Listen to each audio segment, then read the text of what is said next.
Now, here's the thing. After watching your channel, I definitely learned how to dress better, how to take better care of my grooming routine, all that. But the other big kind of ability I gained is the ability of confidence to just go and talk to people. And I believe that both when it comes to the women and when it comes to business, that's that one ability that just makes you, it puts you in another league. So, man, I want to ask you earlier when you were way younger. I know you're Alpha M now. You're like the symbol of international confidence. But back in the day, Uh-oh. Yeah. back in the day, did you ever let your height, talk against you? Did you ever have a voice in your head that kind of chipped away at your confidence levels? My height, no, but other things, yes. Like what? It was, I grew up with an abusive, or actually two abusive stepfathers. And so from a very young age, I was very aware that I needed, well, I don't know that I needed to, but one of the defense mechanisms was that I sort of shut down, and it interfered with my ability to sort of stand up for myself. And so literally from the age of like 12 years old until I actually went and sought help for myself through counseling and talking to somebody at the age of 24, I didn't have the ability to, or the confidence to stand up for myself. Confrontation scared the heck out of me. And, it wasn't until I was 24 that I sort of embraced, making sure that I had the tools in order to get over this, because I realized that it was interfering with my ability and my life. And so that was a big issue. Another confidence thing that I've dealt with personally is feeling inferior intellectually. And one of the reasons for that is because I am not somebody who sits down and reads a lot of books. And in this world that we operate in and that we live, a lot of value is placed on people for, the amount of knowledge that they acquire and the amount of books that they actually read. And I never really enjoyed reading because I went to this special school that taught you how to spell based on phonics.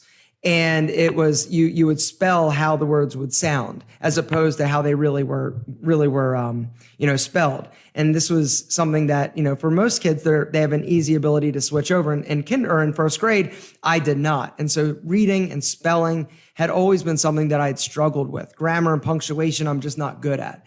And so that's another one of my big insecurities, was the fact that I don't read very much. I can read, and I read and consume a lot of content. But in terms of, when people would always ask me, oh, what's your favorite book? And I would actually lie for a long time until I sort of got comfortable in the fact that, what, some people like to read, some people don't, and it's okay. And I sort of, embrace that. And so, yeah, so we all have insecurities. I think that's, you do, I do, we all do. Everybody listening has insecurities. And the funny thing about insecurities is that they're invisible oftentimes, right? And so most people, when you tell them, hey, I'm insecure about this, or I'm insecure about that, or I don't like the size of my nose, or my ears stick out, they look at you and they go, what? Because they don't perceive this as a problem or a fault. But it's funny, but we are our own worst critics. And so when we look in the mirrors, we see the 5 pounds of extra body fat. We see the little bit of man boobs that we might be rocking, but to the outside world, we're perfect. And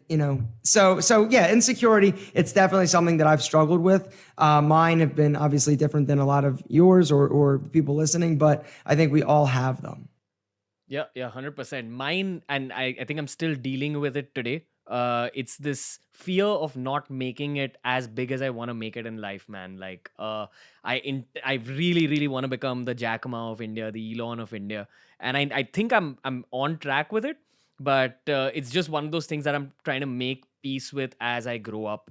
Unfortunately, though, Yeah. what you're falling into the trap that I think a lot of us do, and one of the downsides to social media is that, that we compare ourselves to everybody else, right? You are so far ahead of me, of when I was your age, like of so many people. Like, you have taken it to the next level, and your drive and motivation is such an inspiration, not only for me, but I'm sure everybody who watches you and consumes your content and meets you. You're inspiring. And the fact that you had the ability and have the ability to change so many lives, you're a success more than most people ever would dream to accomplish in a lifetime already. And so don't be too hard on yourself. But I understand that drive because you never want to settle, and I'm the same way. And it's scary to think about not achieving your destiny or what you feel you're capable of. That means a lot, man. That's why you're Alpha M.